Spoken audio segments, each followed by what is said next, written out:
आज के इस वीडियो में Bihar all in one youth competition time का जो बुक है, पिछले 24 वर्षों में पूछे गए लगभग 51,000 प्रश्नों का संकलन इस बुक में किया गया है। इसको रिवीजन करेंगे फास्ट में। आज का टॉपिक है आधुनिक भारत इतिहास, जिसमें मोटिवेशन लाइन यहाँ पे है, हार जाना गलत नहीं है लेकिन हार मान लेना गलत होता है। हार जाना गलत नहीं है लेकिन हार मान लेना गलत होता है, क्योंकि पूर्ण विराम केवल अंत नहीं, एक नए वाक्य की शुरुआत भी होता है। आधुनिक भारत इतिहास में पहला टॉपिक है मुगल साम्राज्य का पतन और स्वायत्त राज्यों का उदय, जिसमें पहला प्रश्न है, प्लासी युद्ध के पश्चात बिहार प्रांत का उपदीवान नियुक्त किया गया था राजा सिताब राय को। राजा सिताब राय को प्लासी युद्ध के बाद बिहार प्रांत का उपदीवान नियुक्त किया गया था।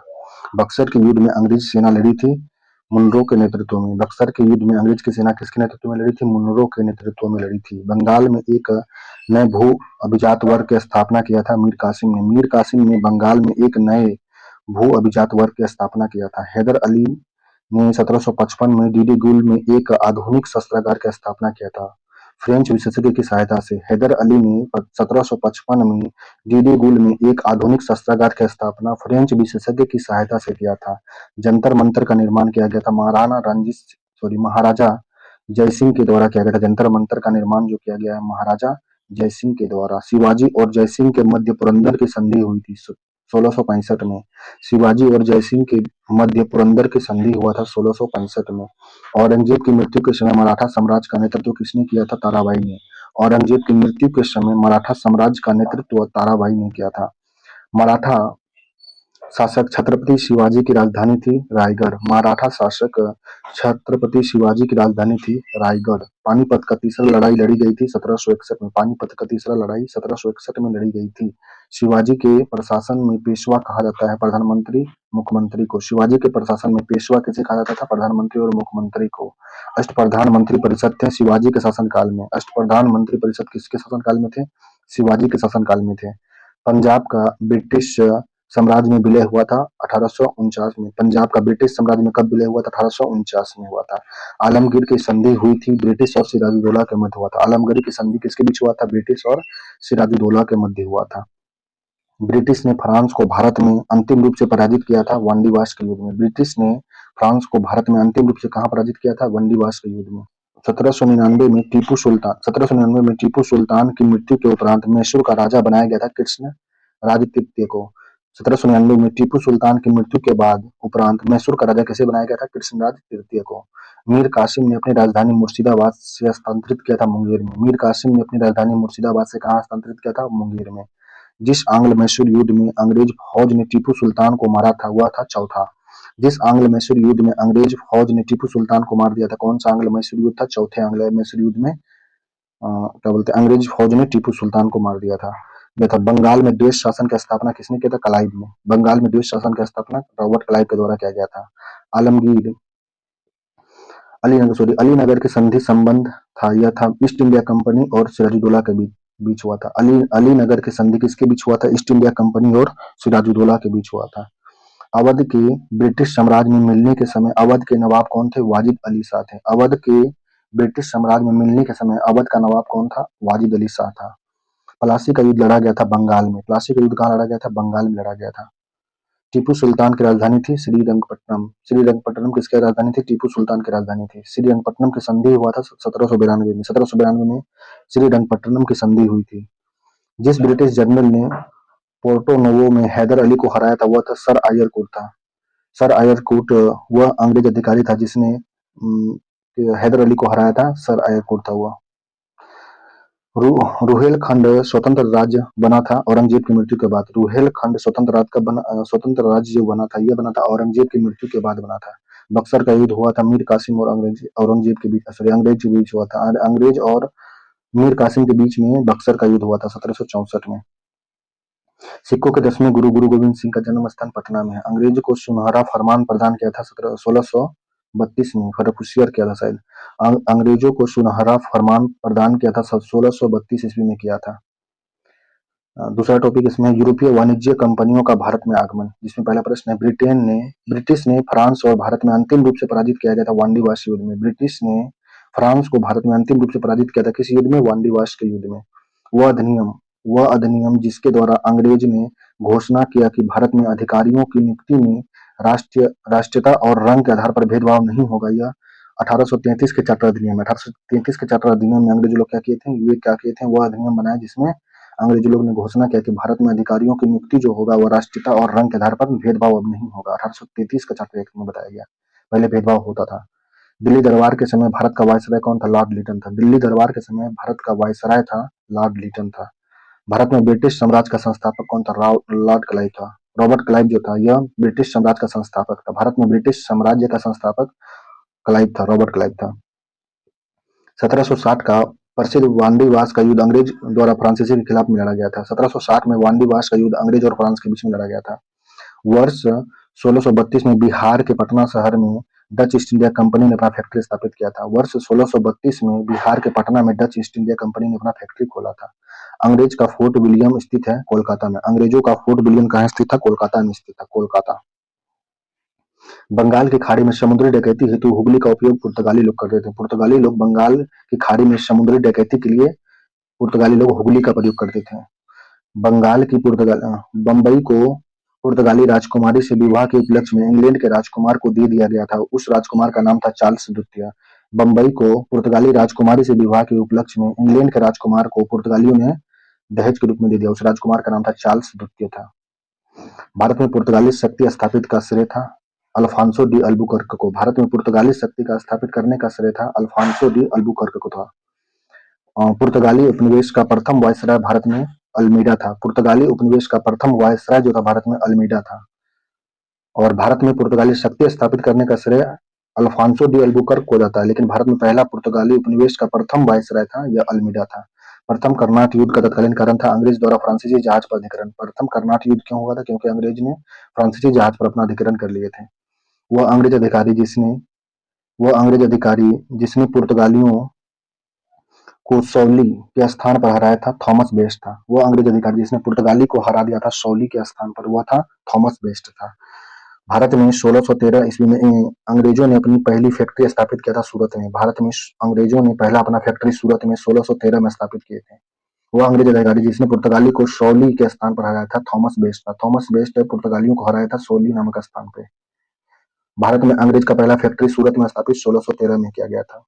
पूर्वी द्वीप समूह की खोज हुई थी पुर्तगाली नाविक वास्को डी गामा के द्वारा। पूर्वी द्वीप समूह की खोज पुर्तगाली नाविक वास्को डी गामा के द्वारा किया गया था। वास्को डी गामा भारत आया था 1498 में। सर्वप्रथम यूरोपीय व्यापारी जो हिंद चीन आए थे पुर्तगाली थे। सर्वप्रथम यूरोपीय व्यापारी जो हिंद चीन भारत आए थे ये थे पुर्तगाली थे। भारत आने वाला पहला अंग्रेज जहाज का नाम था रेड ड्रैगन था। भारत आने वाला पहला अंग्रेज जहाज का नाम था रेड ड्रैगन। गोवा से पूर्व पुर्तगालियों को भारत में राजधानी थी कोच्चिन में था। गोवा से पूर्व पुर्तगालियों की राजधानी भारत में कहाँ थी? कोच्चिन में थी। भारत में पुर्तगालियों का पहला गवर्नर था डी अल्मीडा था। भारत में पुर्तगालियों का पहला गवर्नर जो था डी अल्मीडा था, अल्मीडा। वह घटना जिसने ब्रिटिश ईस्ट इंडिया कंपनी को बंगाल सूबे का अवैध स्वामी बना दिया था बक्सर का युद्ध में 1764 में। बक्सर का युद्ध जो हुआ 1764 में, यह घटना ब्रिटिश ईस्ट इंडिया कंपनी को बंगाल सूबे का अवैध स्वामी बना दिया था। भारत में पुर्तगाली उपनिवेश की राजधानी गोवा को बनाने वाले व्यक्ति थे अल्फांसो डी अल्बुकर्क था। भारत में पुर्तगाली उपनिवेश का राजधानी जो गोवा को बनाया था कौन? अल्फांसो डी अल्बुकर्क ने बनाया था। गोवा पुर्तगालियों से मुक्त हुआ था 1961 में। गोवा पुर्तगालियों से मुक्त हुआ 1961 में हुआ। भारत के व्यापारिक संबंध सबसे पहले स्थापित पुर्तगाल के साथ हुआ था। भारत का व्यापारिक संबंध सबसे पहले पुर्तगाल के साथ स्थापित हुआ था। पुर्तगालियों ने गोवा पर अधिकार किया था 1510 में। 1510 में अधिकार किया था पुर्तगालियों ने गोवा पर। और मुक्त कब हुआ है? जब 1961 में मुक्त हुआ। नेक्स्ट टॉपिक, तीसरा टॉपिक है ईस्ट इंडिया कंपनी और क्षेत्रीय राज्य में। जैसे पहला प्रश्न इसमें महाराजा रंजीत सिंह का संबंध था सुकरचकिया मिसल से था। महाराजा रंजीत सिंह का संबंध था सुकरचकिया मिसल से। वह स्थान जो टीपू सुल्तान की राजधानी के रूप में प्रसिद्ध था श्रीरंगपट्टनम था। वह स्थान जो टीपू सुल्तान की राजधानी के रूप में प्रसिद्ध था वह था श्रीरंगपट्टनम था, श्रीरंगपट्टनम। रंजीत सिंह ने सुप्रसिद्ध कोहिनूर हीरा प्राप्त किया था शाह शुजा से। रंजीत सिंह सुप्रसिद्ध कोहिनूर हीरा प्राप्त किए थे शाह शुजा से। बंगाल के नवाब ने प्लासी के युद्ध में अंग्रेज को पराजित किया था सिराजुद्दौला।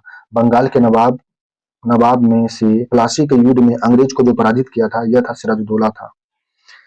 सम्राट शाह आलम द्वितीय ने ईस्ट इंडिया कंपनी को बंगाल, बिहार और उड़ीसा के दीवान प्रदान किया था। यह 12 अगस्त 1765 को किया था। सम्राट शाह आलम द्वितीय ने ईस्ट इंडिया कंपनी को बंगाल और बिहार, उड़ीसा का दीवान प्रदान किया था। यह 12 अगस्त 1765 को 12 अगस्त 1765 को बंगाल, बिहार, उड़ीसा का दीवान जो प्रदान कर दिया था अंग्रेजों को, यह था शाह आलम द्वितीय ने किया था। ईस्ट इंडिया कंपनी को बिहार, बंगाल, उड़ीसा का दीवान प्रदान कर दिया। कब किया था यह?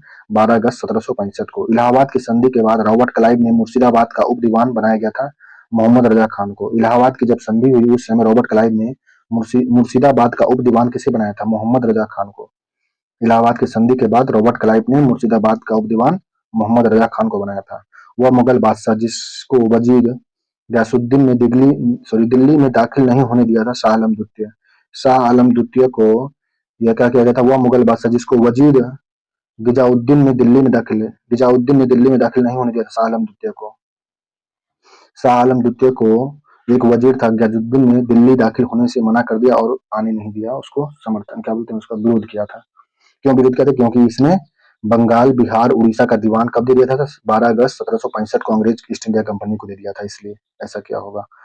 अंग्रेजों ने श्रीरंगपट्टनम की संधि की थी टीपू सुल्तान के साथ। अंग्रेजों ने श्रीरंगपट्टनम की संधि किसके साथ किया था? टीपू सुल्तान के साथ किया था। बक्सर का युद्ध कब लड़ा गया था? 22 अक्टूबर 1764 को।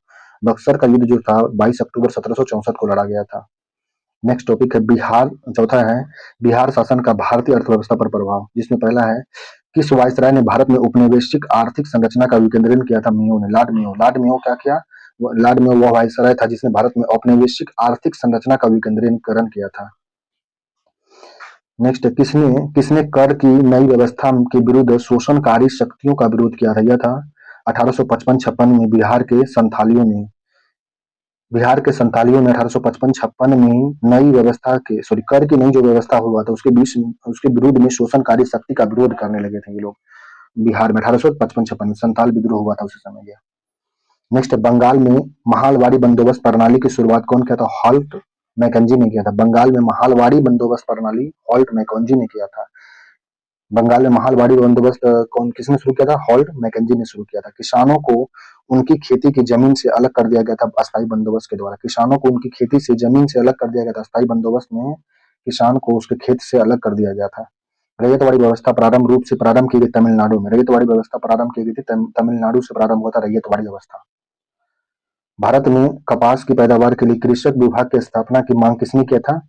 मैनचेस्टर कॉटन सप्लाई एसोसिएशन ने। भारत में कपास की पैदावार के लिए कृषि विभाग की स्थापना की मांग जो किया था यह किया था मैनचेस्टर कॉटन सप्लाई एसोसिएशन ने किया था।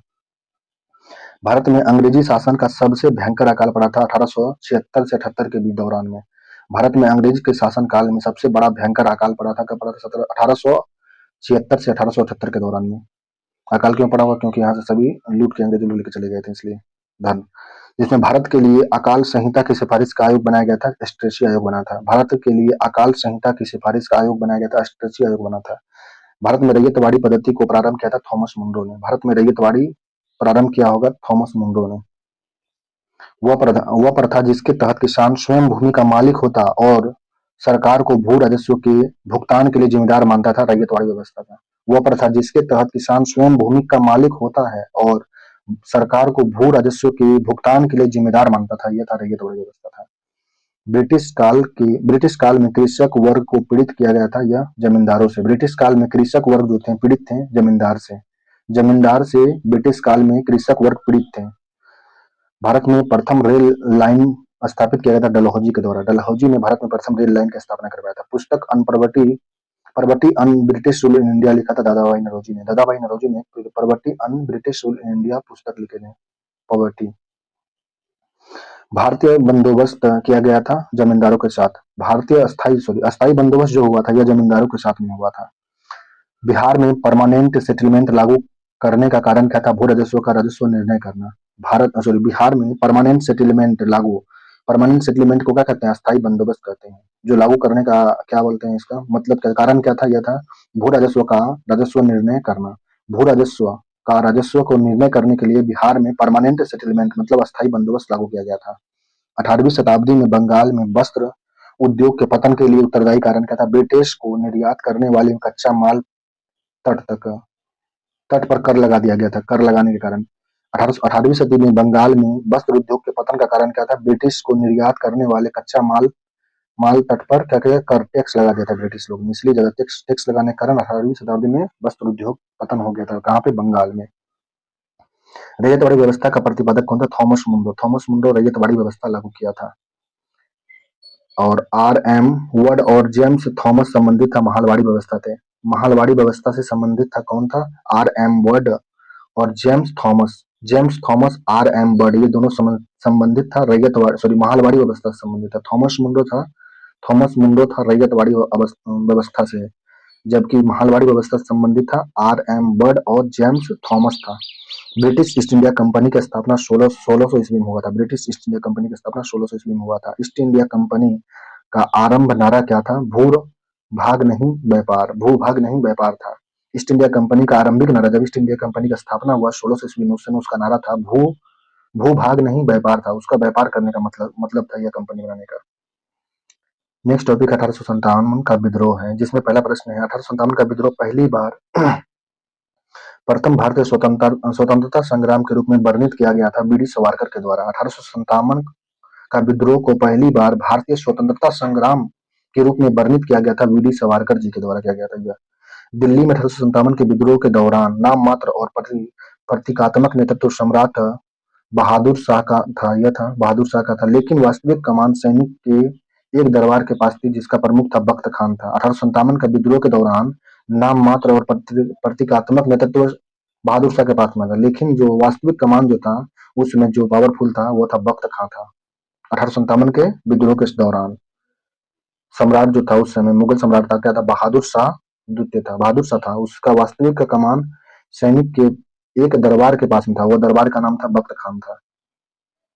रानी लक्ष्मीबाई को ग्वालियर पर अधिकार करने में सहायता किया था अफगान ने। अफगान लोगों ने रानी लक्ष्मीबाई को ग्वालियर पर अधिकार करने में सहायता किया था अफगान मराठा। बाबू कुंवर सिंह का देहांत हुआ था 1858 में। बाबू कुंवर सिंह का देहांत 1858 में हुआ था। रानी लक्ष्मीबाई की मृत्यु हुई थी ग्वालियर में। रानी लक्ष्मीबाई की मृत्यु कहाँ हुई थी? ग्वालियर में हुई थी। 1857 के विद्रोह को प्रथम स्वतंत्रता संग्राम के रूप में वर्णित किया गया था।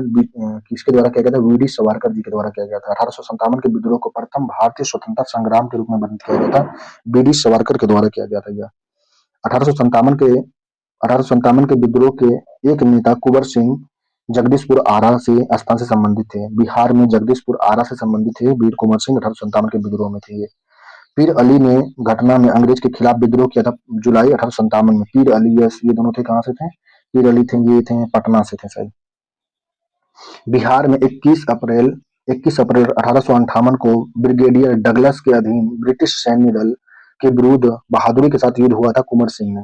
बिहार का जो कुंवर सिंह थे, यह बिहार में 21 अप्रैल 1858 को ब्रिगेडियर डगलस के अधीन ब्रिटिश सैन्य दल के विरोध में बहादुरी के साथ युद्ध किए थे यह और अंग्रेज को परास्त कर दिए थे। यह कुंवर सिंह थे। 21 अप्रैल 1858 को डगलस के साथ युद्ध किए थे यह। 1857 के क्रांति के दौरान पटना डिवीजन का कमिश्नर कौन था? विलियम टेलर था। 1857 के क्रांति के दौरान पटना डिवीजन का कमिश्नर था उस समय विलियम टेलर था। 1857 की क्रांति सर्वप्रथम प्रारंभ मेरठ से हुआ था, मेरठ से। कुंवर सिंह जगदीशपुर में प्रविष्ट हुए थे 22 अप्रैल को। 21 अप्रैल को हरा दिया अंग्रेज को और 22 अप्रैल में कुंवर सिंह जगदीशपुर में प्रविष्ट हुए थे, अंदर आ गए थे। मार्च 1857 में मंगल पांडे ने विद्रोह प्रारंभ किया था बैरकपुर से। मार्च 1857 को मंगल पांडे ने विद्रोह प्रारंभ कहाँ से किया था? बैरकपुर से किए थे। 1857 की घटना प्रारंभ धर्म के संघर्ष से हुआ था और उस घटना का अंत हुआ स्वतंत्रता संग्राम के रूप में। यह कथन किसका था?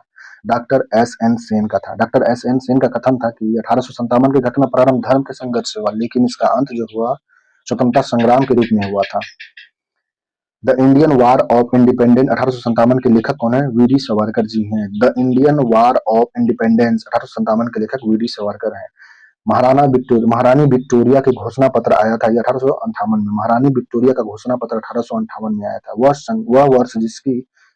वर्ष जिसको भारतीय स्वतंत्रता के प्रथम युद्ध की तिथि माना गया 1857 था। वह वर्ष जिसने भारतीय स्वतंत्रता के प्रथम युद्ध की तिथि माना गया 1857 था। यह मुगल बादशाह बहादुर शाह जफर के बारे में कहा जाता है कि उसके साम्राज्य की सीमा थी चांदनी चौक से पालम तक थी। मुगल बादशाह बहादुर शाह जफर के बारे में कहा जाता है कि उसका साम्राज्य जो था उसका सीमा था चांदनी चौक से पालम तक था। चांदनी चौक से पालम तक था किसका सीमा था? यह मुगल बहादुर शाह जफर का, जो बादशाह बहादुर शाह जफर का साम्राज्य सीमा था चांदनी चौक से पालम तक था। यह वीर कुंवर सिंह अंग्रेज के खिलाफ 1857 के विद्रोह में आरा जगदीशपुर जगह में शामिल हुए थे। जगदीशपुर के वह व्यक्ति जो 1857 के विप्लव में क्रांतिकारी को नेतृत्व किए थे, वीर कुंवर सिंह थे। 1857 के क्रांति के दौरान विद्रोह के बाद ब्रिटिश सरकार ने सिपाहियों का डैश प्रांत में चयन किया था। 1857 के विद्रोह के बाद ब्रिटिश सरकार ने सिपाहियों को बांट दिया। कितने प्रांत में बांटा? गोरखा, सिख, पंजाबी, उत्तरी प्रांत में बांट दिया था। 1857 के विद्रोह के बाद ब्रिटिश सरकार ने सिपाही को बांट दिया। किसमें? गोरखा में, सिख में, पंजाबी और उत्तर प्रांत में।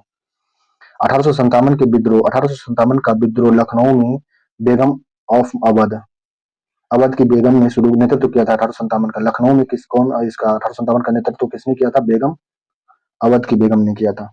पटना क्षेत्र की स्वतंत्रता सेनानी थे यह प्रभावती देवी थी। पटना क्षेत्र की स्वतंत्रता सेनानी कौन थी? प्रभावती देवी थी, जयप्रकाश नारायण की पत्नी शायद यह।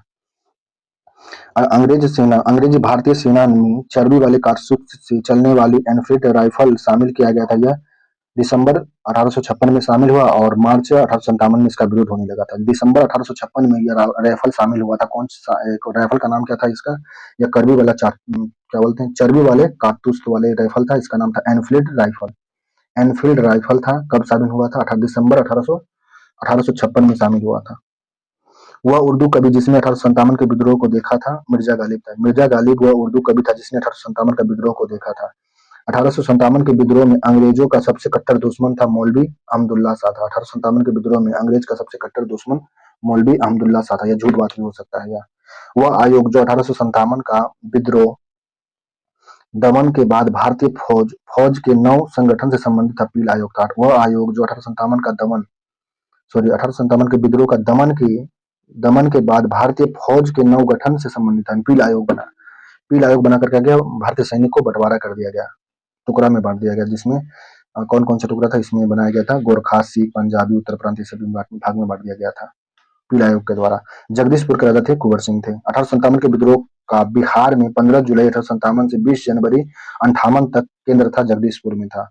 अच्छा, 1857 के विद्रोह के समय बिहार में जो यह इसका केंद्र रहा था जगदीशपुर में, कब से कब तक था? यह 15 जुलाई 1857 से शुरू हुआ, 20 जनवरी 58 तक रहा था। 20 जनवरी 1858 तक रहा। 15 जुलाई 1857 से शुरू हुआ और 20 जनवरी 1858 तक चला था जगदीशपुर में। 1857 का विद्रोह का यह केंद्र था बिहार में।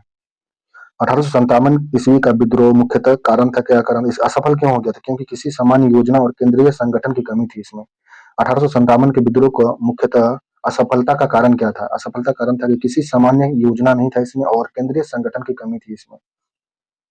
1857 के विद्रोह को एक षड्यंत्र की संज्ञा किसने दिया था? Sir James Outram and W Taylor ने 1857 के विद्रोह को एक षड्यंत्र की संज्ञा दिया था। सर जेम्स आउट्रम और डब्ल्यू टेलर ने यह क्या बोला कि 1857 का विद्रोह यह षड्यंत्र है, इसकी संज्ञा दिया था। 1857 के आंदोलन से नाम जुड़ा हुआ था, तात्या टोपे का नाम जुड़ा हुआ था। मंगल पांडे सेना में जिस रेजिमेंट से संबंधित थे वह थे 34वीं इंडियन इन्फेंट्री, क्या नाम था इसका? 34वीं एनआई था, 34 एनआई। मंगल पांडे सेना के जिस रेजिमेंट से संबंधित थे यह थे 34 एनआई। 1857 के विद्रोह के दौरान जगदीशपुर का नेतृत्व कुंवर सिंह ने किया था। 1857 के क्रांति के समय भारत का गवर्नर जनरल था लॉर्ड कैनिंग था। 1857 के क्रांति के समय भारत का गवर्नर जनरल लॉर्ड कैनिंग था। दिल्ली में 1857 के विद्रोह की असफलता के बाद बहादुर शाह जफर को निर्वासित किया था, रंगून में निर्वासित किया गया। दिल्ली में 1857 के विद्रोह की असफलता के बाद बहादुर शाह जफर को निर्वासित कहाँ किया गया था? रंगून में। ये वर्मा में, रंगून कहाँ था? यह वर्मा में, पता नहीं कहाँ है। 1857 के विद्रोह में क्रांतिकारियों के निशाने पर प्रमुख रूप में थे जमींदार लोग थे। 1857 के विद्रोह के क्रांतिकारियों के निशाने पर प्रमुख रूप से कौन लोग थे? ये लोग थे जमींदार लोग थे। बिहार में 1857 की क्रांति का नेतृत्व किसने किया था? कुंवर सिंह ने किया था। 1857 की क्रांति को राष्ट्रीय क्रांति, नेशनल रिवोल्ट घोषित किया था बेंजामिन डिज़रायली ने। बेंजामिन डिज़रायली ने 1857 की जो क्रांति हुआ था उसको राष्ट्रीय क्रांति, नेशनल रिवोल्ट घोषित किया था। बेंजामिन डिज़रायली ने ऐसा किया था। 1857 से 1859 तक प्रथम स्वतंत्रता संग्राम पुस्तक के लेखक कार्ल मार्क्स और एफ एंगल्स है।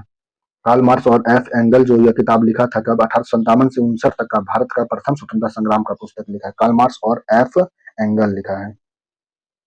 मंगल पांडे के विद्रोह शुरू करने से लगभग 73 वर्ष पहले 1784 में ब्रिटिश के खिलाफ विद्रोह करने वाले पहले संथाल आदिवासी नेता बाबा तिलका माझी थे। तिलका माझी मंगल पांडे से पहले ब्रिटिश का विरोध किए थे। कब? 73 वर्ष पहले 1784 में ब्रिटिश के खिलाफ विद्रोह करने वाले पहले संथाल आदिवासी नेता थे तिलका माझी थे।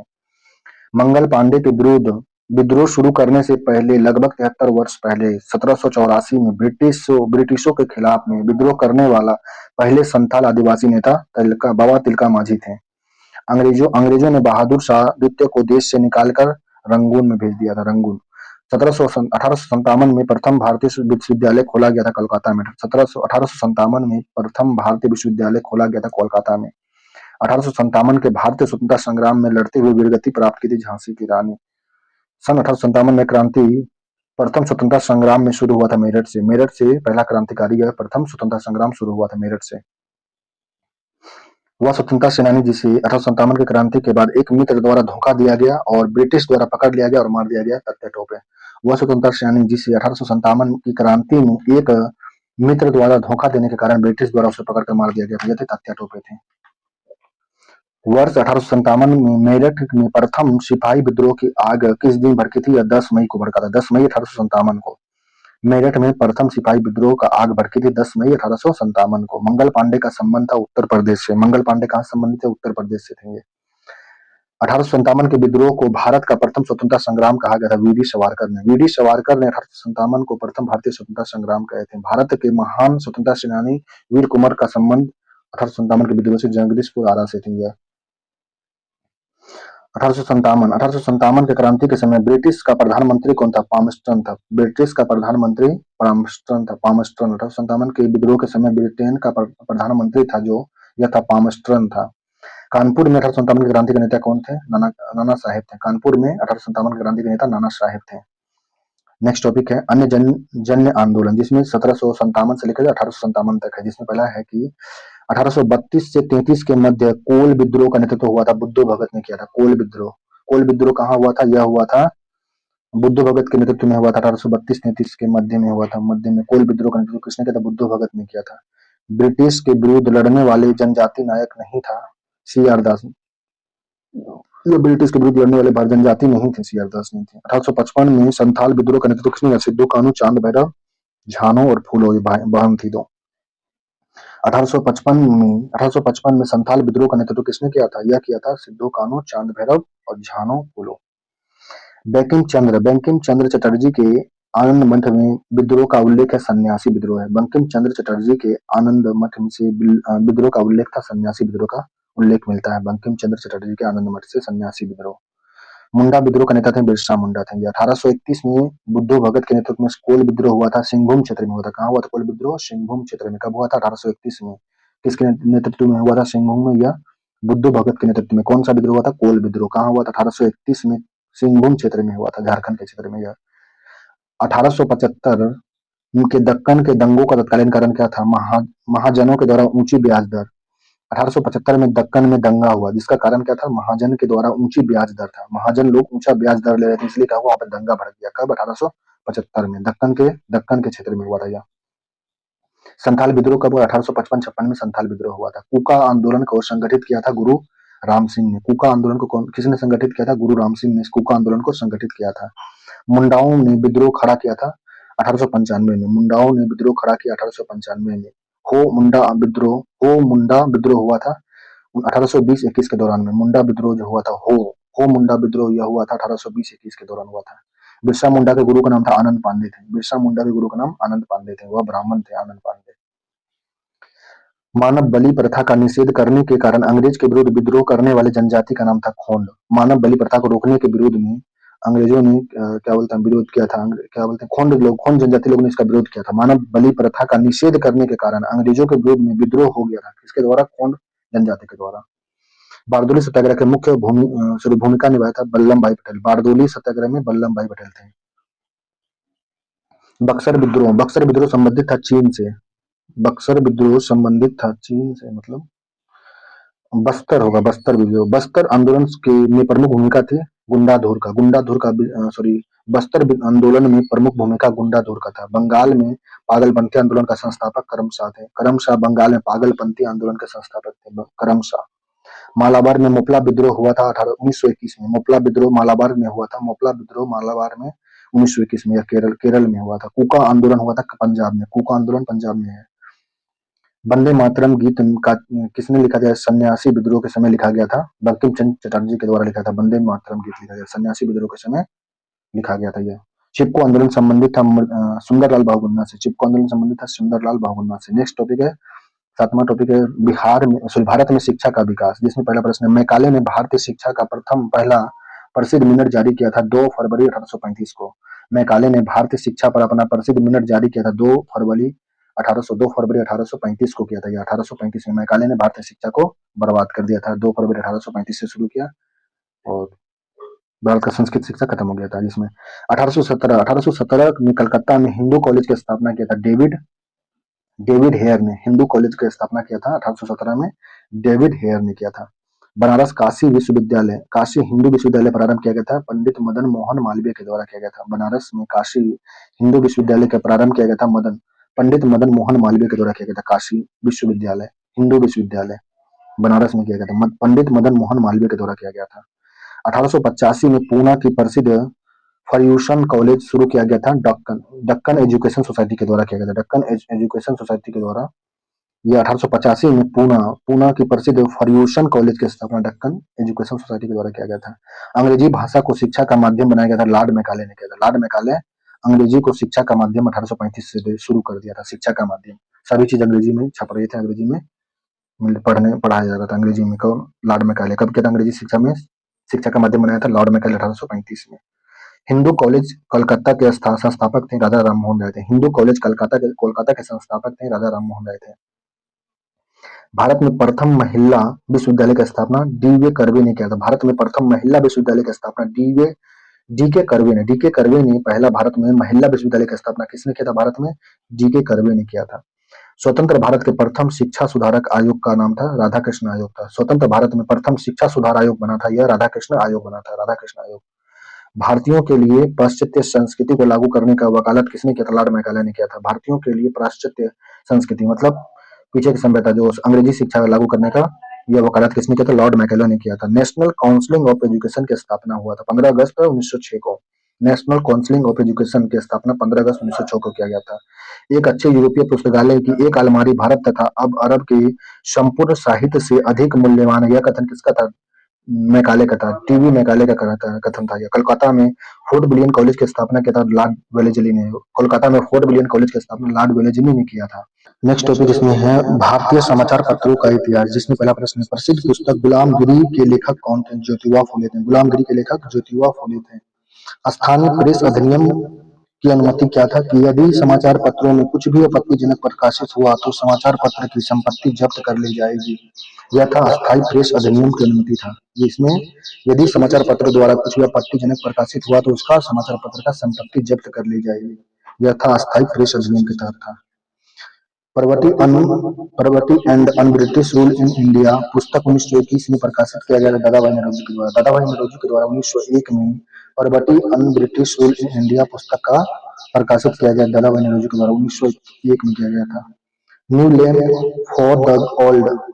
लैंप फॉर द ओल्ड लिखा गया है अरविंदो घोष के द्वारा। अरविंदो घोष के द्वारा new lamp for the old लिखा गया है। फराजी आंदोलन के संस्थापक हाजी शरीयतुल्लाह थे। फराजी आंदोलन के संस्थापक हाजी शरीयतुल्लाह थे। फराजी आंदोलन किसान द्वारा विपत्तियों का सामना करने और को उजागर करने के लिए सजानंद सरस्वती ने समाचार पत्र का प्रकाशन किया था लोक संग्रह समाचार पत्र का जो प्रकाशन किए थे सजानंद सरस्वती। उनका काम क्या था? किसान द्वारा विपत्ति का सामना करने को उजागर करने के लिए सजानंद सरस्वती ने समाचार पत्र का प्रकाशन किया, जिसका नाम था लोक संग्रह। भारत के स्वतंत्रता आंदोलन के दौरान गहन राष्ट्रवादी विचार को किस समाचार पत्र के द्वारा प्रकाशित किया गया था? यह था अमृत बाजार पत्रिका था। भारत के स्वतंत्रता आंदोलन के दौरान गहन राष्ट्रवादी विचार को किस समाचार पत्र द्वारा प्रसारित किया जाता था? यह था अमृत बाजार पत्रिका। अमृत बाजार पत्रिका के द्वारा स्वतंत्रता आंदोलन के दौरान राष्ट्रवादी विचार को प्रसारित किया जाता था भारत में। बंकिम चंद्र चटर्जी के उपन्यास जो था आनंद मठ प्रकाशित किया गया था 1882 में। बंकिम चंद्र चटर्जी के उपन्यास आनंद मठ को प्रकाशित किया गया था 1882 में। लेखक और उनके कार्य के बारे में सही जोड़ा। Subhash Chandra Bose the Indian struggle के लेखक थे। Subhash Chandra Bose the Indian struggle के लेखक थे। बंकिम चंद्र चटर्जी का उपन्यास आनंद मठ में विद्रोह का उल्लेख है, सन्यासी विद्रोह का उल्लेख किया गया है। बंकिम चंद्र चटर्जी का उपन्यास आनंद मठ में सन्यासी विद्रोह का उल्लेख किया गया है। बंगलार बंगलार माटी बंगलार जल के लेखक, जो मूल रूप से 1905 में लॉर्ड कर्जन के द्वारा बंगाल के विभाजन के खिलाफ एक विद्रोह गीत था और इसके लिए पश्चिम बंगाल विधानसभा ने हाल ही में नए राज्य गान के रूप में प्रस्तावित किया था। रविन्द्रनाथ टैगोर का यह गीत था। बंगलार माटी बंगलार जल के लेखक कौन थे? रविन्द्रनाथ टैगोर थे। यह कब गाया गया था? 1905 में लॉर्ड कर्जन के शासनकाल के समय बंगाल विभाजन के खिलाफ में यह गीत गाया गया था। राष्ट्रवादियों के दैनिक समाचार पत्र की द इंडियन नेशन का प्रकाशन हुआ था 1931 में। राष्ट्रवादियों के दैनिक समाचार पत्र द इंडियन नेशन का प्रकाशन 1931 में किया गया था। बंगाल और बिहार के नील कृषक की दशा का वर्णन करते हुए नील दर्पण का नाटक लिखा गया था दीनबंधु मित्र के द्वारा।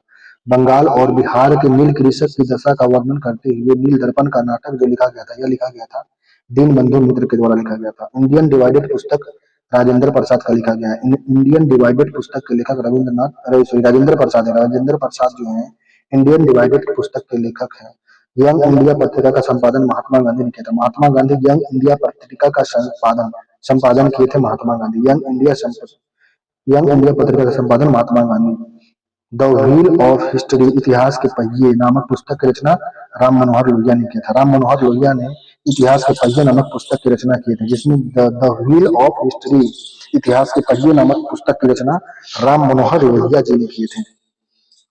महात्मा गांधी रेड एंड बिहार सम रेमिसेंस के लेखक थे राजेंद्र प्रसाद से। Doctor Rajendra Prasad Mahatma Gandhi and Bihar some reminiscences के लेखक थे राजेंद्र प्रसाद थे। अब्दुल कलाम आजाद के द्वारा किस पत्रिका का संपादन किया गया था? अल हिलाल। अब्दुल कलाम आजाद के द्वारा अल हिलाल समाचार पत्र का प्रकाशन किया गया था। वंदे मातरम समाचार पत्र के संपादक कौन थे? अरविंद घोष थे।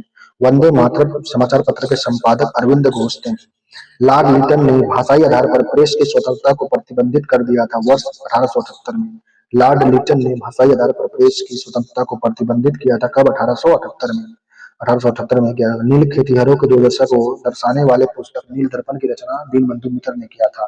नील नील खेतिहरों की दुर्दशा को दर्शाने वाले पुस्तक नील दर्पण के रचयिता कौन है? दीनबंधु मित्र हैं।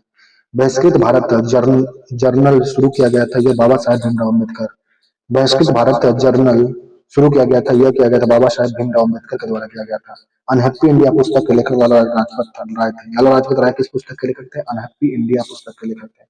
सचिदानंद सिन्हा का पुस्तक समाचार पत्र का नाम था सचिदानंद सिन्हा के समाचार पत्र का नाम था इंडियन पीपुल समाचार पत्र के संस्थापक सचिंद्रनाथ सिन्हा थे। मोहम्मद अली मोहम्मद अली के समाचार पत्र का नाम था कॉमरेड। अंग्रेजी में कॉमरेड लिखा गया था। कॉमरेड अंग्रेजी में जो लिखा गया समाचार पत्र था, इसके संस्थापक कौन थे? मोहम्मद अली थे। डॉक्टर राजेंद्र प्रसाद का समाचार पत्र का नाम था इंडियन डिवाइडेड। इंडियन डिवाइडेड समाचार पत्र के लेखक कौन थे? यह संस्थापक थे डॉक्टर राजेंद्र प्रसाद थे। इंडियन डिवाइडेड के लेखक थे एस ए डोंगे जो थे यह द सोशलिस्ट अंग्रेजी समाचार पत्र के संस्थापक थे। द सोशलिस्ट अंग्रेजी समाचार पत्र के संस्थापक एस ए डोंगे थे। 1872 में बिहार हेराल्ड आरंभ किया गया था बाबू गुरु प्रसाद सिंह के द्वारा। बाबू गुरु प्रसाद सिंह के द्वारा 1872 में बिहार हेराल्ड का आरंभ किया गया था।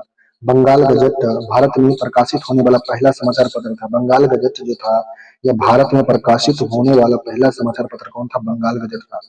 मूक नायक समाचार पत्र के संबंध थे भीमराव अम्बेडकर से। मूक नायक समाचार पत्र का संबंध भीमराव अम्बेडकर से था। राजा राम मोहन राय संपादक थे कैमुदी के संस्थापक कौन थे? राजा राम मोहन राय थे। संवाद कैमुदी के संस्थापक राजा राम मोहन राय थे। इंडिया इंडिया विंस फ्रीडम लेखक थे मौलाना Abdul Kalam Azad. India wins freedom के लेखक मौलाना अब्दुल कलाम आजाद थे। नेक्स्ट बंगाली को कलकत्ता का एक प्रसिद्ध समाचार पत्र का प्रारंभ सुरेंद्रनाथ बनर्जी ने किया था। बंगाली जो कलकत्ता का एक प्रसिद्ध समाचार पत्र था, इसको किसने प्रारंभ किया था? सुरेंद्रनाथ बनर्जी ने किया था। जो पत्रिका नवजीवन तथा यंग इंडिया का संपादन किया गया था महात्मा गांधी के द्वारा दो पत्रिका का क्या बोलते हैं संपादन किया गया था। यह था पत्रिका का नाम, पहला नाम था नवजीवन। नवजीवन महात्मा गांधी का पत्रिका था। यंग इंडिया भी महात्मा गांधी का पत्रिका था। 1913 में उनकी कृति गीतांजलि के लिए साहित्य का नोबेल पुरस्कार दिया गया था रविंद्रनाथ टैगोर को। रविंद्रनाथ टैगोर को रविंद्रनाथ टैगोर को 1913 में उनकी कृति गीतांजलि के लिए साहित्य का नोबेल पुरस्कार दिया गया था। संवाद कौमुदी समाचार पत्र बांग्ला भाषा में लिखा गया था। संवाद कौमुदी समाचार पत्र को किस भाषा में लिखा गया था? बांग्ला भाषा में। आनंद मठ के लेखक कौन थे? बंकिम चंद्र चटर्जी। आनंद मठ के लेखक बंकिम चंद्र चटर्जी थे। एक राष्ट्रवादी समाचार पत्र नहीं था। द टाइम्स ऑफ इंडिया जो था यह राष्ट्रवादी समाचार पत्र नहीं था। द हिंदू के संस्थापक कौन थे? जी सुब्रमण्यम अय्यर। द जी सुब्रमण्यम अय्यर के द्वारा द हिंदू समाचार पत्र निकाला गया था। केसरी बाल गंगाधर तिलक। बाल गंगाधर तिलक समाचार पत्र के संस्थापक थे। किसके थे? ये तो केसरी के थे। बंगाली जो था सुरेंद्रनाथ बनर्जी के द्वारा निकाला गया था। बंगाली समाचार पत्र सुरेंद्रनाथ बनर्जी के द्वारा निकाला गया था। हिंदुस्तानी हिंदुस्तानी पत्रिका जो निकाला गया था गंगा प्रसाद वर्मा के द्वारा। गंगा प्रसाद वर्मा के द्वारा कौन सा पत्रिका निकाला गया था? यह निकाला गया था हिंदुस्तानी पत्रिका निकाला गया था। सुधारक जो था सुधारक पत्रिका गोपाल कृष्ण गोखले के द्वारा निकाला गया था। सुधारक पत्रिका गोपाल कृष्ण गोखले के द्वारा निकाला गया था। द हिंदू जी सुब्रमण्यम अय्यर थे। केसरी के लिए बाल गंगाधर तिलक। बंगाली के लिए सुरेंद्रनाथ बनर्जी थे। हिंदुस्तानी के लिए गंगा प्रसाद वर्मा थे। सुधारक समाचार पत्र जो निकाला गया था जो गोपाल कृष्ण गोखले के द्वारा निकाला गया था। स्वामी सहजानंद सरस्वती ने एक पत्रिका का प्रकाशन किया जिसका नाम था हुंकार। स्वामी सहजानंद सरस्वती ने एक पत्रिका का प्रकाशन किया जिसका नाम था हुंकार। नाउ और नेवर कम पैम्पलेट लिखा था रहमत अली ने। नाउ और नेवर पॉम्पलेट लिखा था रहमत अली ने लिखा था। अभिनव भारत से संबंधित वीडी सावरकर से संबंधित था अभिनव भारत। मुख्यतः उदारवादियों की नीति का प्रचारक था लीडर जो थे मुख्यतः उदारवादियों की नीति को प्रचारक थे। अमेरिका में फ्री हिंदुस्तान अखबार शुरू किया गया था तारकनाथ दास के द्वारा।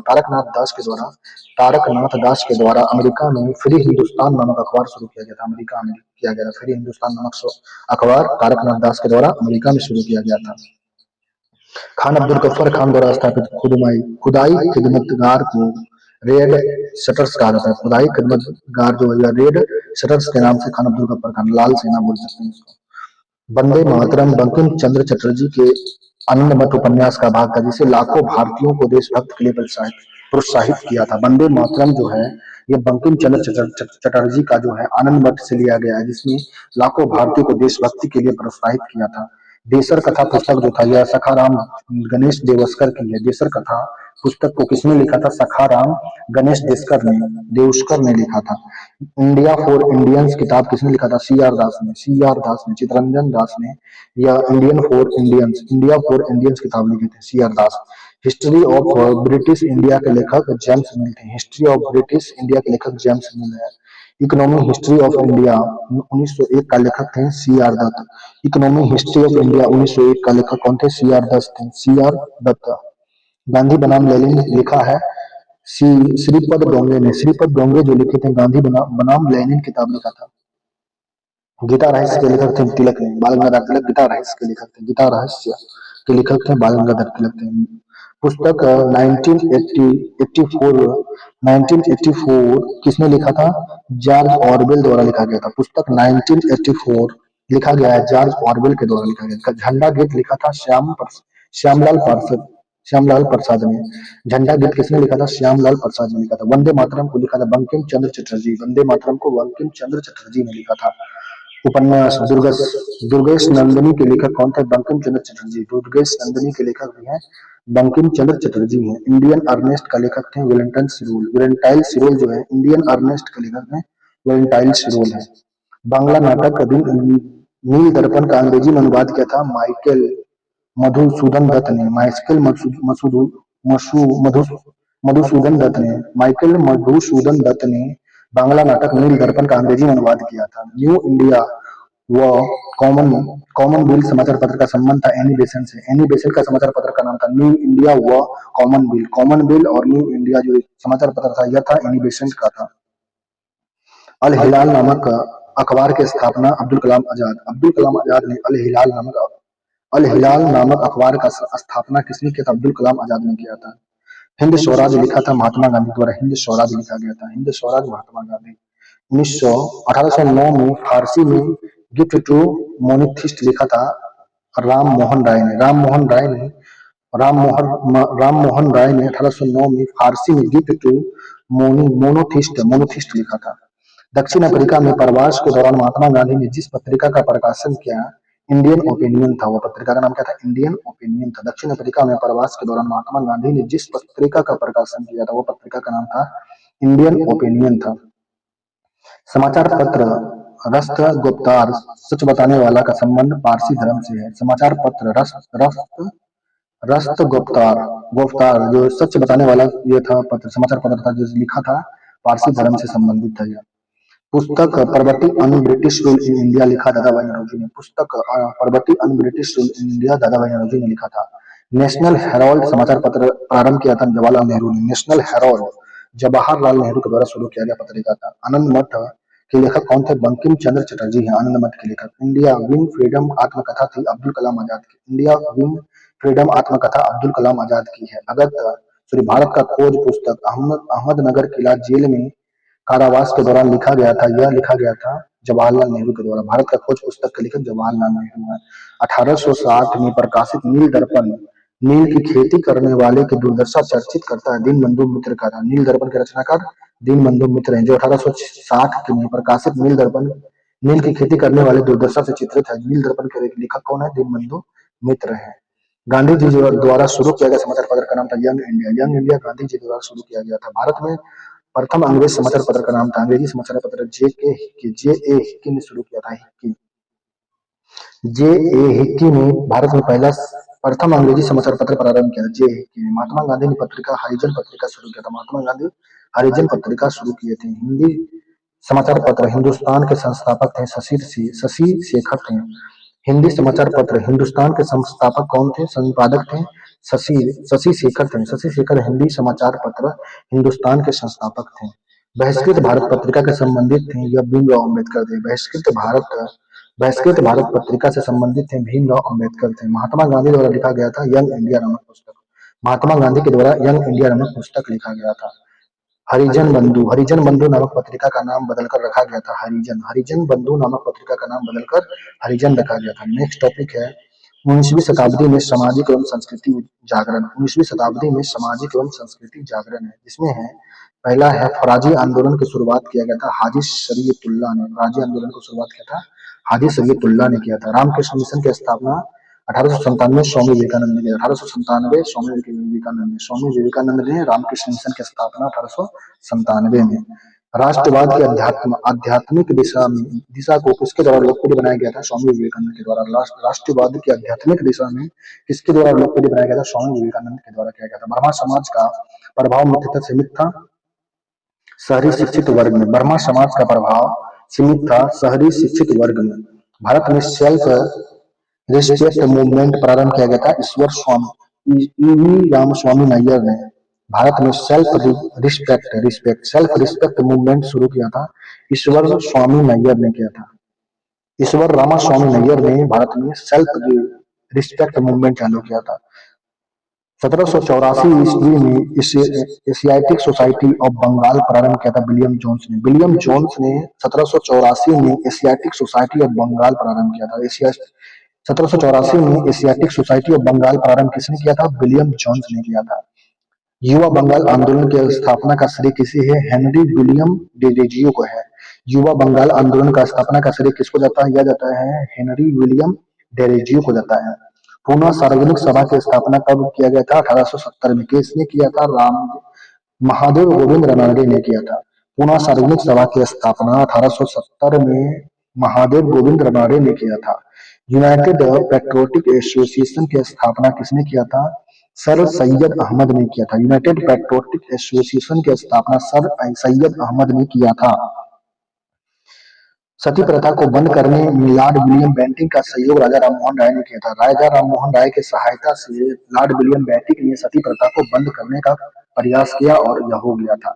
सत्यार्थ प्रकाश संबंधित है आर्य समाज से। सत्यार्थ प्रकाश संबंधित है आर्य समाज से संबंधित है सत्यार्थ प्रकाश है। गैर ब्राह्मण घोषित पत्र निर्गत किया गया था साउथ इंडियन लिबरल फाउंडेशन ने। गैर ब्राह्मण घोषणा पत्र निर्गत किया था साउथ इंडियन लिबरल फाउंडेशन ने किया था। वह घटना जिसको राष्ट्रीय स्वतंत्रता के मुस्लिम युद्ध के रूप में जाना जाता है वहाबी आंदोलन। वह घटना जिसको राष्ट्रीय स्वतंत्रता में मुस्लिम युद्ध के रूप में जाना जाता है वहाबी आंदोलन। यह मुस्लिम युद्ध हुआ था। देवबंद के विद्वान जिन्होंने स्वतंत्रता आंदोलन की महत्वपूर्ण भूमिका निभाया था अब्दुल कलाम आजाद थे। देवबंद के विद्वान जिन्होंने स्वतंत्रता आंदोलन में महत्वपूर्ण भूमिका निभाई वह था अब्दुल कलाम आजाद थे। फराजी आंदोलन के विरोध में 1893 में ढाका में तायूनी आंदोलन चलाया गया था जैनपुर के करामत अली के द्वारा। फराजी आंदोलन के विरोध में 1893 में ढाका में तायूनी आंदोलन चलाया गया था। तायूनी आंदोलन ढाका में जो हुआ फराजी आंदोलन के विरोध में 1893 में किसने चलाया था? यह चलाया था जौनपुर के करामत अली ने। जौनपुर के करामत अली ने कौन सा आंदोलन चलाया था? तराई तायूनी आंदोलन। कहाँ चलाया था? ढाका में। कब चलाया था? 1893 में। किसके विरोध? फराजी आंदोलन के विरोध में 1893 में ढाका में तायूनी आंदोलन चलाया गया था जौनपुर के करामत अली के द्वारा चलाया गया था। पंजाब हिंदू सभा की स्थापना 1909 में पंजाब हिंदू सभा की स्थापना 1909 में हुई थी। फराजी आंदोलन की शुरुआत हुआ था हाजी शरीयतुल्लाह ने किया था। फराजी आंदोलन का शुरुआत हाजी शरीयतुल्लाह के द्वारा किया गया था। दक्कन एजुकेशन सोसाइटी की स्थापना बाल गंगाधर तिलक। दक्कन एजुकेशन सोसाइटी के संस्थापक कौन थे? बाल गंगाधर तिलक थे। बाल गंगाधर तिलक किसके संस्थापक थे? दक्कन एजुकेशन सोसाइटी के संस्थापक थे। वेदों की ओर लौटो को नारा किसने दिया था? दयानंद सरस्वती ने। स्वामी दयानंद सरस्वती ने वेदों की ओर लौटो का नारा दिया था। वेदों की ओर लौटो का नारा स्वामी दयानंद सरस्वती ने दिया था। आर्य समाज की स्थापना 1875 में हुआ था। 1875 में आर्य समाज की स्थापना हुआ था। वह महिला समाज सुधारक जिनको पंडित कहा गया है रमाबाई। वह महिला समाज सुधारक जिनको पंडित कहा गया वह थी रमाबाई। रमाबाई को पंडित के नाम से संबोधित किया गया था। भारतीयों का वह वर्ग जो पाश्चात्य संस्कृति को प्रभावित था यह था शिक्षित हिंदू मध्यम वर्ग था। भारतीयों का वह वर्ग जो पाश्चात्य संस्कृति से प्रभावित था वह था शिक्षित हिंदू मध्यम वर्ग था। ब्रिटिश काल में भारत में हिंदू विधवा पुनर्विवाह कानून के लिए श्रेय दिया गया ईश्वर चंद्र विद्यासागर को। ब्रिटिश काल में भारत में हिंदू विधवा पुनर्विवाह कानून के लिए श्रेय जाता है ईश्वर चंद्र विद्यासागर को। इन्होंने हिंदू विधवा पुनर्विवाह को लागू किए थे कानून को। अस्पृश्यता जागरूकता अभियान गांधी जी ने आरंभ किया था वर्धा से। वर्धा से महात्मा गांधी ने अस्पृश्यता छुआछूत जागरूकता अभियान गांधी जी ने शुरू किया था वर्धा से। हिंदू विधवा पुनर्विवाह अधिनियम बना था 1856 में। हिंदू विधवा पुनर्विवाह अधिनियम बना था 1856 में बना था। राजा राम मोहन राय द्वारा बर्मा समाज सामाजिक धार्मिक आंदोलन की स्थापना किया गया था। राजा राम मोहन राय के द्वारा बर्मा समाज की स्थापना किया गया था। यह था सामाजिक धार्मिक आंदोलन के लिए स्थापना। बर्मा समाज की स्थापना राजा राम मोहन राय के द्वारा किया गया था। सती प्रथा का उन्मूलन किया गया था विलियम बेंटिक के द्वारा। सती प्रथा का उन्मूलन विलियम बेंटिक ने किया। सती प्रथा का उन्मूलन कर दिया था। भारत में थियोसॉफिकल सोसाइटी की स्थापना मैडम ब्लेटोस्की तथा कर्नल ऑलकॉट ने किया था। मैडम ब्लेटोस्की तथा कर्नल ऑलकॉट ने भारत में थियोसॉफिकल सोसाइटी की स्थापना किया था। यह रामकृष्ण मिशन के संस्थापक विवेकानंद स्वामी विवेकानंद रामकृष्ण मिशन के संस्थापक थे। भारतीय पुनर्जागरण आंदोलन के पिता थे राजा राम मोहन राय। भारतीय पुनर्जागरण आंदोलन के पिता राजा राम मोहन राय थे। भारत में नारी आंदोलन प्रारंभ हुआ था ज्योतिबा फुले की प्रेरणा से। भारत में नारी आंदोलन प्रारंभ हुआ था ज्योतिबा फुले की प्रेरणा से। राजा राम मोहन राय द्वारा ब्रह्मा समाज की स्थापना 1828 में हुआ था। राजा राम मोहन राय के द्वारा ब्रह्मा समाज की स्थापना 1828 में किया गया था। सत्यार्थ प्रकाश की रचना किसने की? दयानंद सरस्वती के द्वारा सत्यार्थ प्रकाश की रचना दयानंद सरस्वती ने किया था। दयानंद सरस्वती द्वारा स्थापित आर्य समाज। दयानंद सरस्वती के द्वारा आर्य समाज की स्थापना किया गया था। स्वामी विवेकानंद ने रामकृष्ण मिशन की स्थापना 1897 में स्वामी विवेकानंद ने रामकृष्ण मिशन की स्थापना किया था। 19वीं शताब्दी के उत्तरार्ध में नव हिंदूवाद के सर्वश्रेष्ठ प्रतिपादक हैं स्वामी विवेकानंद। 19वीं शताब्दी के उत्तरार्ध में नव हिंदूवाद के सर्वश्रेष्ठ प्रतिनिधि करते थे स्वामी विवेकानंद थे। महाराष्ट्र में वह समाज सुधारक जिनको लोक हितवादी के नाम से जानते हैं गोपाल हरि देशमुख को महाराष्ट्र में समाज सुधारक जिनको लोक हितवादी के नाम से गोपाल हरि देशमुख को जानते हैं।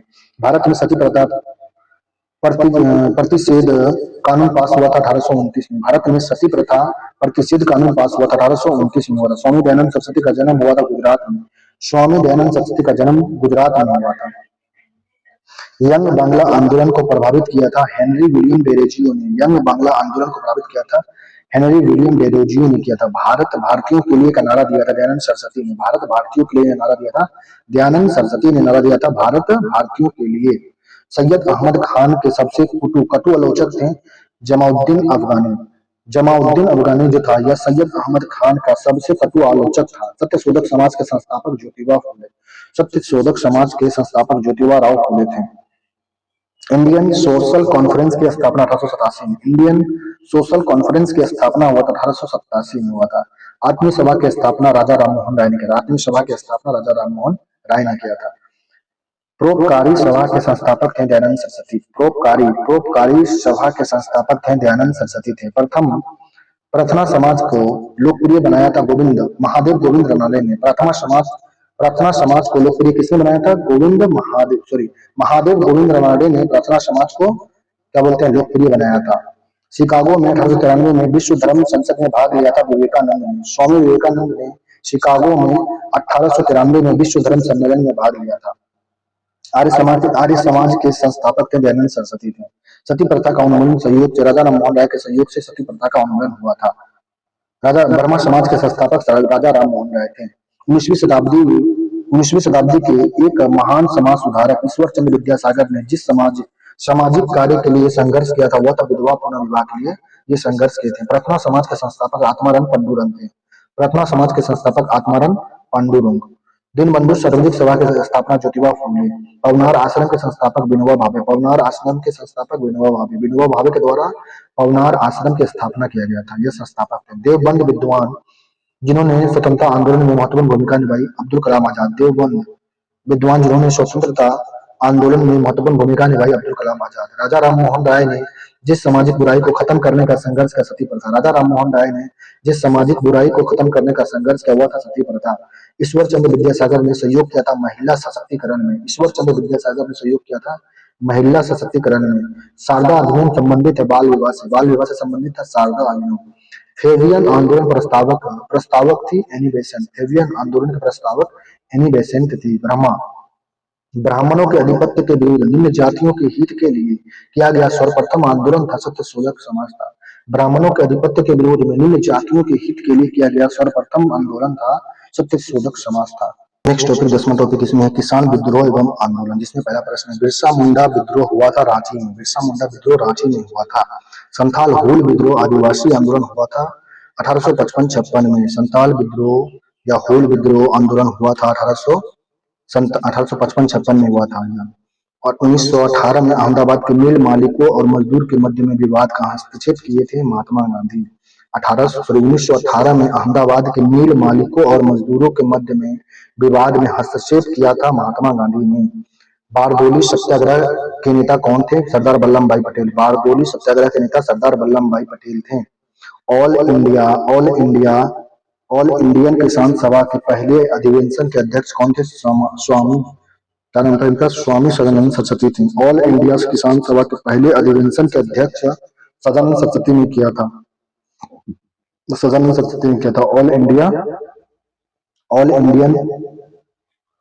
ऑल इंडियन किसान सभा के पहले अधिवेशन के अध्यक्ष थे सदानंद सरस्वती। 1859 के भारतीय उत्प्रवास अधिनियम से निर्धारित किया गया था कि बागान श्रमिकों को बिना अनुमति के चाय बागान छोड़ने की अनुमति नहीं था। 1859 के भारतीय उत्प्रवास अधिनियम के निर्धारित किया था कि बागान श्रमिक को बिना अनुमति के चाय बागान छोड़ने का अनुमति नहीं दिया गया था। दरभंगा राज्य क्षेत्र में किसान आंदोलन का नेतृत्व किसने किया था? स्वामी विद्यानंद ने किया था। दरभंगा राज्य क्षेत्र में किसान आंदोलन का नेतृत्व किया था स्वामी विद्यानंद ने किया था। चंपारण सत्याग्रह का एक बहुत महत्वपूर्ण पहलू यही मायने में है कहा जा सकता है कि भारत के राष्ट्रीय आंदोलन में किसान आंदोलन का शामिल होना था। चंपारण सत्याग्रह का एक महत्वपूर्ण पहलू सही मायने में कहा जा सकता है कि भारत के राष्ट्रीय आंदोलन में किसान आंदोलन का शामिल होना था। एका आंदोलन एक जिम्मेदार था अवध में हरदोई बहराइच आदि के किसान के लिए। एका आंदोलन उत्तर प्रदेश में अवध के हरदोई बहराइच आदि के किसान के लिए हुआ था। उलगुलान आंदोलन था बिरसा मुंडा। उलगुलान आंदोलन प्रारंभ किया था बिरसा मुंडा ने। बारदोली सत्याग्रह का सफल नेतृत्व किया था वल्लभ भाई पटेल ने। बारदोली सत्याग्रह का सफल नेतृत्व किसने किया था? वल्लभ भाई पटेल ने किया था। किसानों को उनके खेत की जमीन से अलग कर दिया गया था स्थायी बंदोबस्त द्वारा किसान को उनके खेत की जमीन से अलग कर दिया गया था। मालाबार में मोपला विद्रोह हुआ था खिलाफत आंदोलन का था। मोपला विद्रोह मालाबार तट पर खिलाफत आंदोलन का विद्रोह था। चंपारण में इंडिगो के किसान की दशा और गांधी जी का ध्यान आकर्षित राजकुमार शुक्ला ने किया था। चंपारण में इंडिगो के किसान की दशा की ओर गांधी जी का ध्यान आकर्षित राजकुमार शुक्ला ने किया था। नवंबर 1936 में भागाधिकारी पट्टेदार को जमींदार के बेदखल प्रयास के विरोध में पहाड़िया मुंगेर में एक बड़ा आंदोलन हुआ था। बिहार किसान सभा ने किया था। बिहार किसान सभा ने नवंबर 1936 में भागा दिखारी पट्टेदारों को जमींदार के बेदखल प्रयास के विरुद्ध बढ़िया में मुंगेर में एक बड़ा आंदोलन हुआ था। बिहार किसान सभा ने किया था। बिहार किसान सभा की स्थापना 1929 में हुआ था। बिहार किसान सभा की स्थापना 1929 में। चंपारण आंदोलन मुख्यतः नगद फसल के विरोध में था। चंपारण आंदोलन जो था यह नगद फसल के विरोध में किया गया था। तेभागा आंदोलन सन 1946 में बंगाल में प्रारंभ हुआ था किसान सभा के नेतृत्व में। तेभागा आंदोलन सन 1946 में बंगाल में आरंभ हुआ था, किसान सभा के नेतृत्व में हुआ था। दक्कन कृषि राहत अधिनियम पारित हुआ था वर्ष 1879 में दक्कन कृषि राहत अधिनियम पारित किया गया था। बिहार में तिनकटिया पद्धति में नील की खेती के लिए बिहार का 3/20 भाग पर खेती की जाती रही। तिनकटिया बिहार में किसान आंदोलन संबंधित है। स्वामी सदानंद बिहार में किसान आंदोलन से संबंधित है। प्रसिद्ध नाटक नील दर्पण, जिसमें इंडिगो की खेती करने वाले किसान के दमन का चित्रण किया गया था, यह था दीनबंधु मित्र ने। नील दर्पण के लेखक दीनबंधु मित्र ने, जिसमें इंडिगो की खेती करने वाले किसान के दमन का चित्रण किया गया था। बिरसा मुंडा का कार्य क्षेत्र था रांची। 1855 में संथाल ने अंग्रेज के कमांडर को हराया था, मेजर बरो को। मेजर बरो को 1855 में संथालों ने हरा दिया था। अंग्रेज कमांडर को किसने हराया था? मेजर बरो ने। संथालों ने अंग्रेज कमांडर मेजर बरो को हरा दिया था। किसान नेता मोतीलाल नेहरू संबंधित है मेवाड़ के भील आदिवासी आंदोलन से। किसान नेता मोतीलाल तेजावत संबंधित थे मेवाड़ के भील आदिवासी आंदोलन से। मेवाड़ के भील आदिवासी आंदोलन से संबंधित नेता हैं या किसान नेता हैं मोतीलाल तेजावत है। नील विद्रोह हुआ था बंगाल में। नील विद्रोह कहाँ हुआ था? बंगाल में हुआ था। रैयत नील की खेती नहीं करना चाहते थे, पर उनसे अमान्य मूल्य पर जबरदस्ती नील की खेती कराई जा रही थी। यह संबंधित था नील विद्रोह से। 1922-23 में मुंगेर में किसान सभा का गठन मोहम्मद जुबैर ने किया था। 1922-23 में मुंगेर में किसान सभा का गठन मोहम्मद जुबैर ने किया था। 22-23 में किसान सभा का गठन मोहम्मद जुबैर ने चलते हैं इसको मुंगेर में किए थे। 1921 का मोपला विद्रोह हुआ था केरल में। केरल में मोपला विद्रोह 1921 में हुआ था। अखिल भारतीय किसान कांग्रेस का गठन 1936 में हुआ था। अखिल भारतीय किसान कांग्रेस का गठन 1936 में किया गया था। 1936 में ही लखनऊ में अखिल भारतीय किसान सभा का प्रथम अध्यक्ष चुना गया था स्वामी सदानंद सरस्वती को। 1936 में लखनऊ में अखिल भारतीय किसान सभा का प्रथम गठन हुआ और उस समय उनका अध्यक्ष चुना गया था। किसको अध्यक्ष चुना गया था? स्वामी सदानंद सरस्वती को। स्वामी सदानंद सरस्वती को 1936 में अखिल भारतीय कांग्रेस का जो गठन हुआ उसमें लखनऊ में जो अधिवेशन हुआ उसका अध्यक्ष किससे चुना गया था? स्वामी सदानंद सरस्वती को। स्वामी सदानंद सरस्वती ने भूमि और जलमार्ग के राष्ट्रीयकरण की मांग के लिए अखिल भारतीय संयुक्त किसान सभा का गठन 1930 के दशक में किया था। स्वामी सदानंद सरस्वती ने भूमि और जलमार्ग के राष्ट्रीयकरण की मांग के साथ अखिल भारतीय संयुक्त किसान सभा का गठन 1930 में किया था। दुखी आत्मा दुखी हृदय जैसे छद्म नामों के तहत लिखकर चंपारण के किसान की दुर्दशा पर प्रकाश पीर मोहम्मद मुनीस ने डाला था। पीर मोहम्मद मुनीस ने चंपारण के किसान का दुर्दशा पर प्रकाश डाला था। क्या लिख करके? दुखी आत्मा दुखी हृदय जैसे छद्म को लिख करके चंपारण के किसान के दुर्दशा का प्रकाश डाला था। पीर मोहम्मद मुनीस ने किया था ऐसा। अखिल भारतीय किसान महासभा सर्वप्रथम आयोजित की गई थी लखनऊ में। अखिल भारतीय किसान महासभा सर्वप्रथम 1936 में लखनऊ में किया गया था। 1921 का मोपला आंदोलन शाखा थी असहयोग आंदोलन की। 1921 का जो मोपला आंदोलन था यह शाखा किसका था? असहयोग आंदोलन का शाखा था। महात्मा गांधी ने सर्वप्रथम किसान आंदोलन में भाग लिया था, चंपारण से भाग लिए थे। महाराष्ट्र में रामोशी कृषक जत्था स्थापित किया था बालदेव बलवंत फाड़के ने। महाराष्ट्र में रामोशी कृषक जत्था स्थापित किया था वासुदेव बलवंत फाड़के ने। अवध के एका आंदोलन संबंधित सरकार को लगान देना बंद करना। अवध के एका आंदोलन का उद्देश्य था सरकार को लगान देने को बंद करना।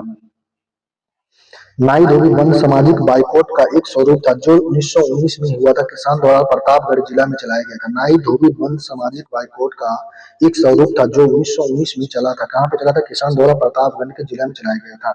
महात्मा गांधी पर चंपारण सत्याग्रह के लिए अभियोग चलाया गया था 1917 में। महात्मा गांधी पर चंपारण सत्याग्रह के लिए अभियोग चला था 1917 में।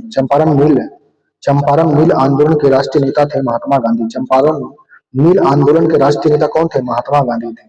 जमींदारों द्वारा कृषक से मांगे गए बेगार अथवा अथवा उपकर की उपकर की डैश नाम से जानी जाती थी, यह था वेदी। जमींदार द्वारा कृषक से मांगे गए बेगार या अवैध उपकरण को वेदी कहा जाता था। वेदी, वेथी, वेथी, वेथी, वेथी कहा जाता था। शराबबंदी आंदोलन 1922 प्रारंभ हुआ था सरदार वल्लभ भाई पटेल के नेतृत्व में। शराबबंदी आंदोलन 1922 में प्रारंभ हुआ था सरदार वल्लभ भाई पटेल के नेतृत्व में हुआ था। महात्मा गांधी द्वारा भारत में आरंभ किया गया प्रथम सत्याग्रह था चंपारण सत्याग्रह। महात्मा गांधी के द्वारा भारत में आरंभ किया गया प्रथम सत्याग्रह चंपारण सत्याग्रह 1917 में। भारत में गांधी जी का प्रथम सत्याग्रह आंदोलन जिसमें उन्होंने सविनय अवज्ञा का प्रयोग किया था चंपारण में। चंपारण जो 17 में 1900 हुआ सत्याग्रह हुआ जिसमें उन्होंने सविनय अवज्ञा का प्रयोग किए थे। महात्मा गांधी सबसे पहले प्रथम सत्याग्रह था जिसमें उन्होंने सविनय अवज्ञा का प्रयोग किया था चंपारण आंदोलन में। चंपारण में गांधी जी को आमंत्रण दिया था राजकुमार शुक्ला ने चंपारण में गांधी जी को आमंत्रण किए थे। महात्मा गांधी ने अपना सत्याग्रही का तकनीक का प्रथम प्रयोग बिहार चंपारण में किया था। चंपारण बिहार के चंपारण में गांधी जी ने अपना सत्याग्रह किया था। चंपारण आंदोलन संबंधित था, जयप्रकाश नारायण संबंधित नहीं थे। महात्मा गांधी को की दक्षिण अफ्रीका वापसी पर उनमें से पटना के किसको कारण में प्रसिद्ध मिला था? चंपारण सत्याग्रह के कारण। गांधी जी ने भारतीय राजनीति में प्रवेश किया चंपारण आंदोलन से 1917 में। गांधी जी ने 1917 में चंपारण सत्याग्रह प्रचलित किया था दमनकारी नील बगान व्यवस्था के खिलाफ में। दक्षिण अफ्रीका में वापस लौटने पर महात्मा गांधी द्वारा प्रथम सफल सत्याग्रह था चंपारण था। दक्षिण अफ्रीका में वापस लौटने पर महात्मा गांधी द्वारा प्रथम सफल सत्याग्रह का नाम था चंपारण। महात्मा गांधी ने भारतवर्ष में पहला सत्याग्रह प्रारंभ किया चंपारण। गांधी जी दक्षिण अफ्रीका से लौटे थे 1915 में और 1917 में चंपारण सत्याग्रह की और पूरा प्रचलित हो गई थी बिहार में, भारत में पूरा प्रचलित हो गए थे ना। नेक्स्ट टॉपिक है 11 नंबर का है जो कांग्रेस की पूर्ववर्ती संस्था, जिसमें पहला प्रश्न है एशियाटिक सोसाइटी ऑफ बंगाल की स्थापना किसने किया था? सर विलियम जोन्स ने। एशियाटिक सोसाइटी ऑफ बंगाल की स्थापना किसने किया था? सर विलियम जोन्स ने किया था। मद्रास महाजन सभा की स्थापना वर्ष 1884 में मद्रास महाजन सभा की स्थापना 1884 में किया गया था। 1876 में इंडियन एसोसिएशन की स्थापना सुरेंद्रनाथ बनर्जी ने किया था। 1876 में इंडियन एसोसिएशन की स्थापना सुरेंद्रनाथ बनर्जी ने किया था। बम्बई प्रेसिडेंसी एसोसिएशन की स्थापना फिरोज शाह मेहता, बदरुद्दीन तैयब जी, केटी टैलंग और काशीनाथ त्रियंबक के द्वारा किया गया था। बम्बई प्रेसिडेंसी एसोसिएशन की स्थापना जो हुआ था उसमें कौन कौन थे? उनमें थे पहला फिरोज शाह मेहता, दूसरा थे बदरुद्दीन तैयब जी, तीसरा थे केटी टैलंग थे और चौथा थे काशीनाथ त्रियंबक थे। तो मुंबई में जो प्रेसिडेंसी एसोसिएशन की स्थापना हुआ उसमें फिरोज शाह मेहता, बदरुद्दीन तैयब जी, केटी टैलंग और काशीनाथ त्रियंबक थे। नेक्स्ट है इंडियन एसोसिएशन में डैश का गठन करके राष्ट्रीय चेतना बढ़ाने में महत्वपूर्ण भूमिका अदा किया था। यह था Indian national conference. Indian association के गठन करके राष्ट्रीय चेतना बढ़ाने में महत्वपूर्ण भूमिका अदा किया था। यह कौन किया था? इंडियन नेशनल कॉन्फ्रेंस ने किया था। इंडियन एसोसिएशन का नेतृत्व किया था सुरेंद्रनाथ बनर्जी और आनंद बोस ने। इंडियन एसोसिएशन का नेतृत्व किसने किया था? सुरेंद्रनाथ बनर्जी और आनंद बोस ने इंडियन एसोसिएशन का नेतृत्व किया था। किसने? सुरेंद्रनाथ बनर्जी और आनंद बोस ने किया था। भारतीय राष्ट्रीय कांग्रेस, नेक्स्ट टॉपिक है 12वां टॉपिक है भारतीय राष्ट्रीय कांग्रेस, जिसमें पहला प्रश्न है राष्ट्रीय कांग्रेस ने 1922 ईस्वी में गया का अधिवेशन का अध्यक्षता चित्तरंजन दास ने। बिहार में जो 1922 का जो कांग्रेस का अधिवेशन हुआ था उसका अध्यक्षता किसने किया था? चित्तरंजन दास ने किया था। भारतीय राष्ट्रीय कांग्रेस के पहले मुस्लिम अध्यक्ष हैं बदरुद्दीन तैयब जी जो थे भारत राष्ट्रीय कांग्रेस के पहले मुस्लिम अध्यक्ष थे।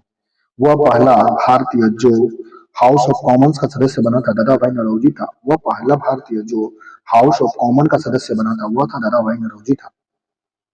भारतीय राष्ट्रीय कांग्रेस के द्वितीय मुस्लिम अध्यक्ष थे रहीमतुल्लाह मोहम्मद सयानी थे। भारतीय राष्ट्रीय कांग्रेस के द्वितीय मुस्लिम अध्यक्ष थे वह थे रहीमतुल्लाह मोहम्मद सयानी थे। दूसरे मुस्लिम अध्यक्ष थे, पहले मुस्लिम अध्यक्ष कौन थे? इसमें थे बदरुद्दीन तैयब जी थे। बदरुद्दीन तैयब दूसरे मुस्लिम अध्यक्ष थे, यह थे रहीमतुल्लाह मोहम्मद सयानी भारतीय राष्ट्रीय कांग्रेस के।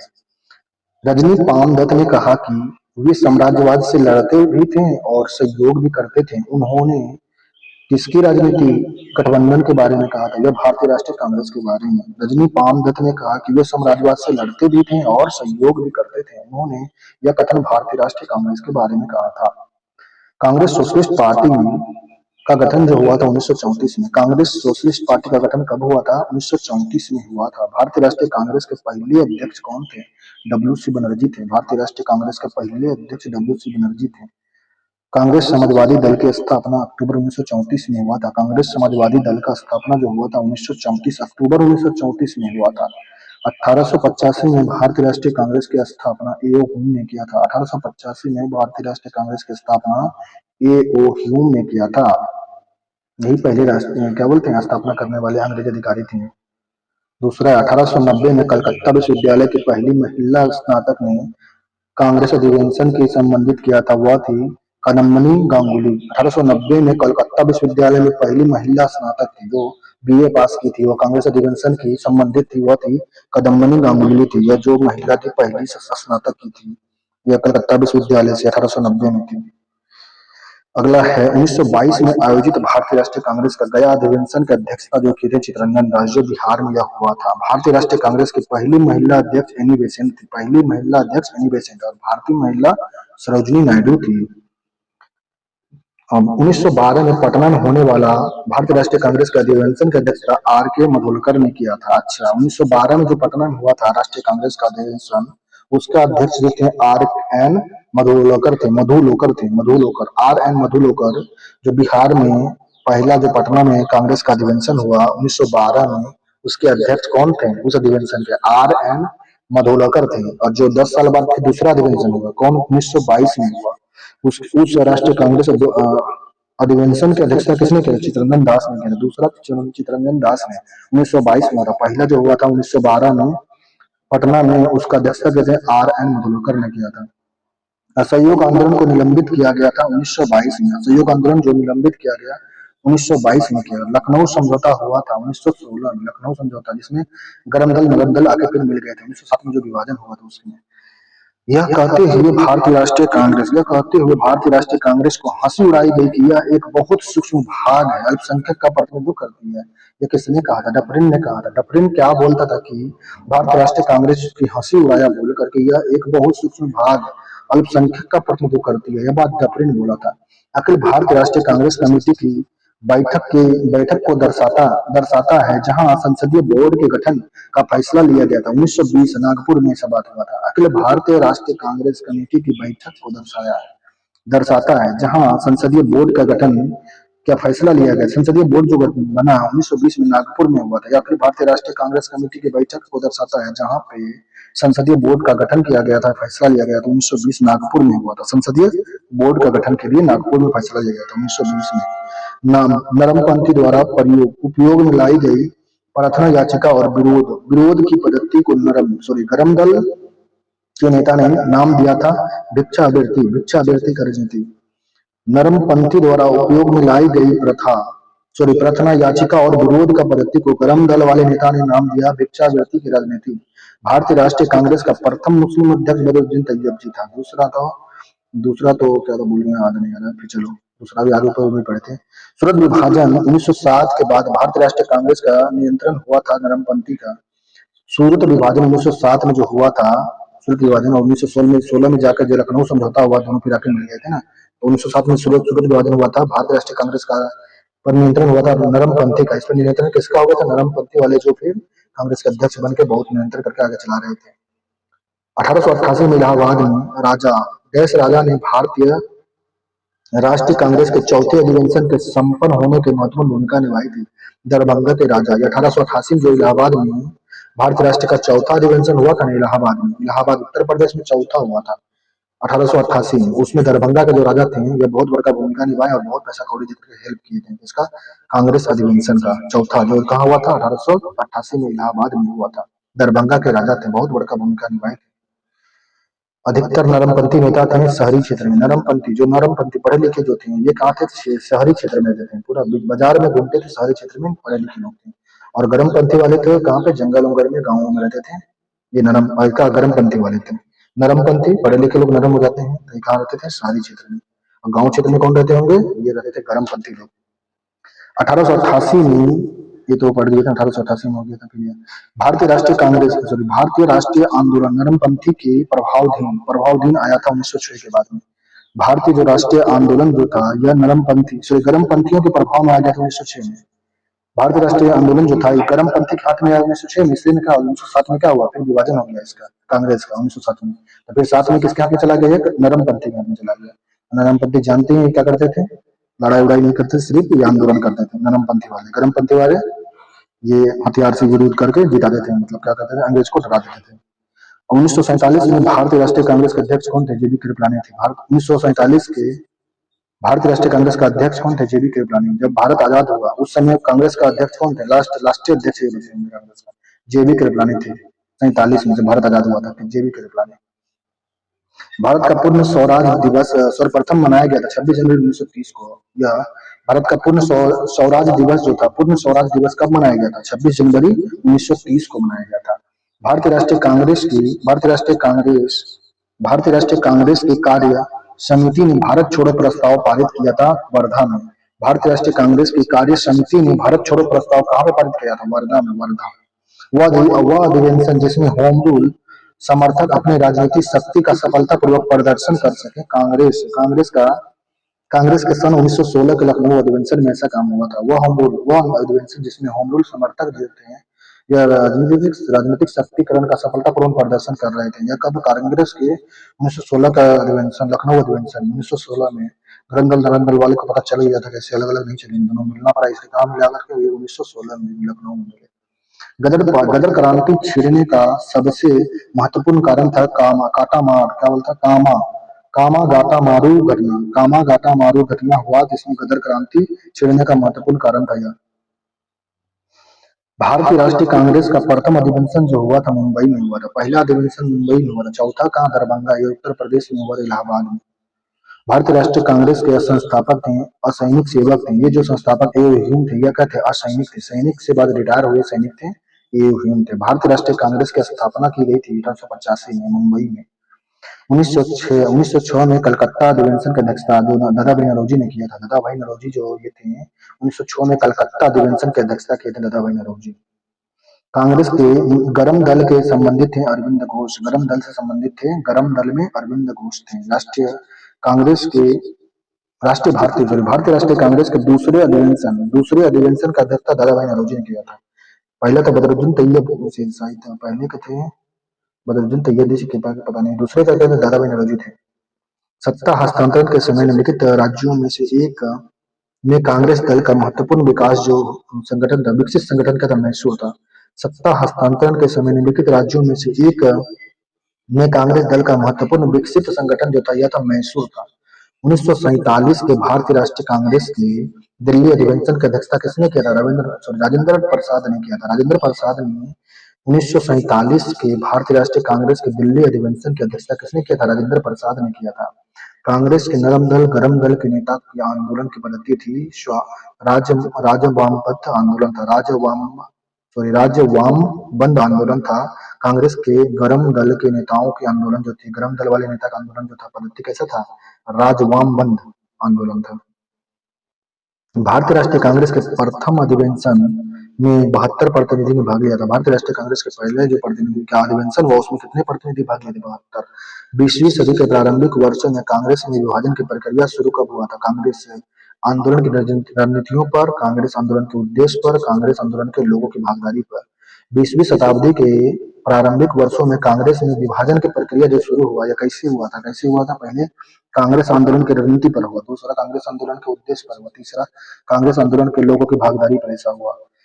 इंडियन नेशनल कांग्रेस की प्रथम भारतीय महिला अध्यक्ष कौन थी, सरोजिनी नायडू थी। 1925 में भारतीय थी, पहला जो थी, और पहला महिला सिर्फ बोलेगा तो होगा सरोजिनी नायडू, सरोजिनी क्या बोलते हैं इसका, एनी बेसेंट थी।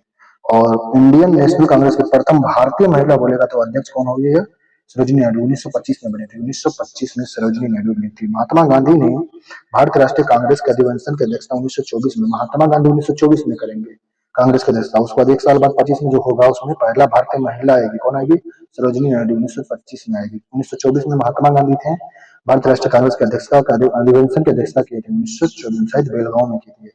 भारतीय राष्ट्रीय कांग्रेस ने मौलिक अधिकार का प्रस्ताव जो अधिवेशन में पारित किया था, यह कहाँ पे हुआ था? मौलिक अधिकार जो कराची कराची कांग्रेस का अधिवेशन जहाँ हुआ था, कराची में 1931 में, उस समय मौलिक अधिकार का प्रस्ताव पेश किया गया था। भारतीय राष्ट्रीय कांग्रेस के मौलिक अधिकार का प्रस्ताव जो 1931 में कराची कांग्रेस अधिवेशन में पारित किया गया था। अखिल भारतीय राष्ट्रीय ट्रेड यूनियन कांग्रेस के अधिवेशन की अध्यक्षता लाला लाजपत राय ने किया था। अखिल भारतीय ट्रेड यूनियन कांग्रेस के अधिवेशन की अध्यक्षता जो था, यह लाला लाजपत राय के द्वारा किया गया था। भारतीय राष्ट्रीय कांग्रेस ने 1916 में लखनऊ अधिवेशन में किसने बिहार के नील उगाने वाले का प्रश्न प्रस्तुत किया? राजकुमार शुक्ला ने। कांग्रेस का जो 1916 में लखनऊ अधिवेशन हुआ, उसी समय, अच्छा 1916 में कांग्रेस गठन दल नवदल मिल रहे हैं, उसी समय ये लखनऊ में अधिवेशन हो रहा है। उसी में राजकुमार शुक्ल पहुंच गए, महात्मा गांधी बैठे हुए, उनको बता दिए कि ऐसा ऐसा हो रहा है बिहार में नील आंदोलन के बारे में। तो भारतीय राष्ट्रीय कांग्रेस के 27वें सम्मेलन की अध्यक्षता किसने किया था? आर एन मधुलोकर ने। 27वां अधिवेशन, अच्छा ये आर एन मधुलोकर मधुलकर मधुलोकर लगता 27वां ही पहला बिहार में हुआ था। 27वां आंदोलन जो था, 27वां कांग्रेस सम्मेलन पटना में जो 1912 में हुआ था। 1912 में कांग्रेस का भारतीय राष्ट्रीय कांग्रेस का अधिवेशन जो पटना में हुआ था, उसकी अध्यक्षता किसने किया था? आर एन मधुलोकर ने किया था। यहाँ 27वां पूछा लगता है, यही होगा 27वां। सन 1938 में भारतीय राष्ट्रीय कांग्रेस के अध्यक्ष निर्वाचित हुए थे सुभाष चंद्र बोस। सुभाष चंद्र बोस 1938 में भारतीय राष्ट्रीय कांग्रेस के अध्यक्ष निर्वाचित हुए थे, सुभाष चंद्र बोस। महात्मा गांधी 1924 में बन गया और उसका 24 साल बाद फिर जाकर के बने हैं ये 1938 में, मतलब 14 साल के बाद फिर बने हैं सुभाष चंद्र बोस बने थे, भारतीय राष्ट्रीय कांग्रेस का अध्यक्ष निर्वाचित हुए थे 1938 में। इनका लोकप्रियता बढ़ गया था उसके बाद ना 1948 1897 में भारतीय राष्ट्रीय कांग्रेस की अमरावती अधिवेशन की 3 दिवसीय तमाशा कहा था अश्वनी कुमार दत्त ने। अश्वनी कुमार दत्त ने 1897 के भारतीय राष्ट्रीय कांग्रेस के अमरावती अधिवेशन में 3 दिवसीय तमाशा का अमरावती अधिवेशन जो कांग्रेस का हुआ था 1997 में, उसमें बैठे हुए थे कौन? अश्वनी कुमार दत्त। और देखें कांग्रेस का तमाशा देख करके क्या बता रहे हैं कि यह कांग्रेसी लोग जो है 3 दिन का तमाशा करते हैं अधिवेशन बुला करके। कौन बोले थे ऐसा बात? अश्वनी कुमार दत्त थे, Ashwini Kumar Dutt. British House of Common में चुने जाने वाले दादा भाई नौरोजी प्रथम भारतीय थे जिन्होंने इस दल के टिकट पर चुनाव लड़े थे, यह उदारवादी दल पर। अच्छा, ब्रिटिश हाउस ऑफ कॉमन में चुने जाने वाले दादा भाई नौरोजी दो थे, पहले भारतीय थे, उन्होंने उदारवादी दल के टिकट पर चुनाव लड़े थे। उदारवादी दल के टिकट पर दादा भाई नौरोजी जो ब्रिटिश हाउस ऑफ कॉमन में चुनाव लड़ने वाले पहले भारतीय थे। कांग्रेस के 1929 में लाहौर अधिवेशन में निर्णय लिया था पूर्ण स्वराज की प्राप्ति का। कांग्रेस जो थे 1929 में लाहौर अधिवेशन में निर्णय लिया कि पूर्ण स्वराज की प्राप्ति का निर्णय लिया था 1929 में। जवाहरलाल नेहरू इसका अध्यक्षता किए थे। सूरत विभाजन जब फूट पड़ा था, कब हुआ था? 1907 में हुआ था। फिर जाकर कब मिले थे लोग? 1916 में मिल गए थे लखनऊ में। उसके बाद कांग्रेस की स्थापना के समय भारत का वायसराय कौन था? डफरिन था। जब भारत कांग्रेस का स्थापना हुआ उस समय वहां का वायसराय कौन था? लॉर्ड डफरिन था। इसलिए तो लोग बोलते हैं कांग्रेस जो है डफरिन के दिमाग की उपज थी। 26 जनवरी 1930 को स्वतंत्रता दिवस के रूप में मनाने का निर्णय जो लिया गया था, कहाँ लिया गया? लाहौर अधिवेशन 1929 में लिया गया था।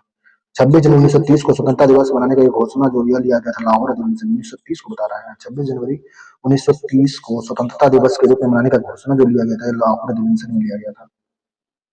1931 में इंडियन नेशनल कांग्रेस का अधिवेशन जो हुआ कराची में हुआ था। 1931 में कराची में हुआ, यहीं पे शायद मौलिक अधिकार के बारे में जानकारी दिया गया था। भारतीय स्वतंत्रता संघर्ष के समय कांग्रेस का जो नरमपंथी काल था, यह 1985 से लेकर 1905 तक था। नरमपंथी मतलब कि सिर्फ याचना मांगना, ये क्या बोलते हैं, धरना पड़ना करके देश को आजाद कराने के लिए हुआ कह रहे थे सब नरमपंथी वाले। 1905 तक, 1906 में दादा भाई नौरोजी आए, गरमपंथी वाले आए, और बस उसी में 1907 में विभाजन हो गया नरमपंथी और गरमपंथी में।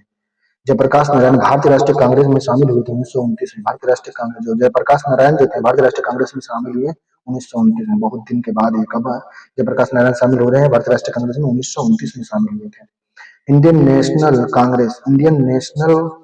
कांग्रेस ने 1931 में कराची अधिवेशन की अध्यक्षता सरदार पटेल ने। फिर सरदार पटेल को 1931 का कराची अधिवेशन दिया गया था। उसी समय मौलिक अधिकार को जानकारी दिया गया था जोड़ने का।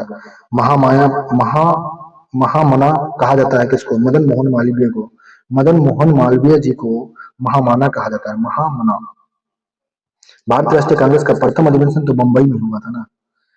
पूर्ण स्वराज का संकल्प कांग्रेस के द्वारा पारित किया गया था 26 जनवरी 1930 लाहौर में। अच्छा, पूर्ण स्वराज का संकल्प पारित किया गया था 26 जनवरी 1930 को, कहाँ पे? लाहौर में हुआ था।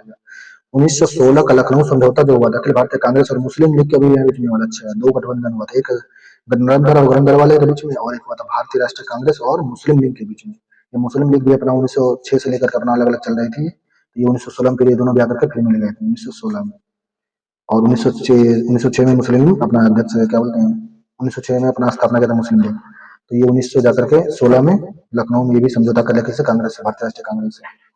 प्रथम बार जवाहरलाल नेहरू कांग्रेस कमेटी के अध्यक्ष चुने गए थे। जवाहरलाल नेहरू पहला बार जो चुने गए थे कांग्रेस के अध्यक्ष चुने गए थे ये कमेटी में 1929 में। और 29 में चुनते ही क्या बोले कि ये हम लोग पूर्ण स्वराज का मांग का बात यहाँ पर रख दी थी। ये कांग्रेस के कराची अधिवेशन के लिए मौलिक अधिकार पर 1931 में संकल्प का मसौदा तैयार किए थे पंडित जवाहरलाल नेहरू ने। कांग्रेस के कराची अधिवेशन के लिए मौलिक अधिकार पर 1931 में संकल्प का मसौदा तैयार किए थे जवाहरलाल नेहरू ने। भारतीय राष्ट्रीय कांग्रेस के किस अधिवेशन की अध्यक्षता गांधी जी ने की था, बेलगांव अधिवेशन। महात्मा गांधी जो थे ये भारतीय राष्ट्रीय कांग्रेस का एकमात्र अधिवेशन में अध्यक्षता किए थे, बेलगांव में 1924 में किए थे। भारतीय राष्ट्रीय कांग्रेस के संस्थापक कौन थे, ए हिंद थे, ये तो जानते हैं ना, सैनिक थे, रिटायर्ड सैनिक।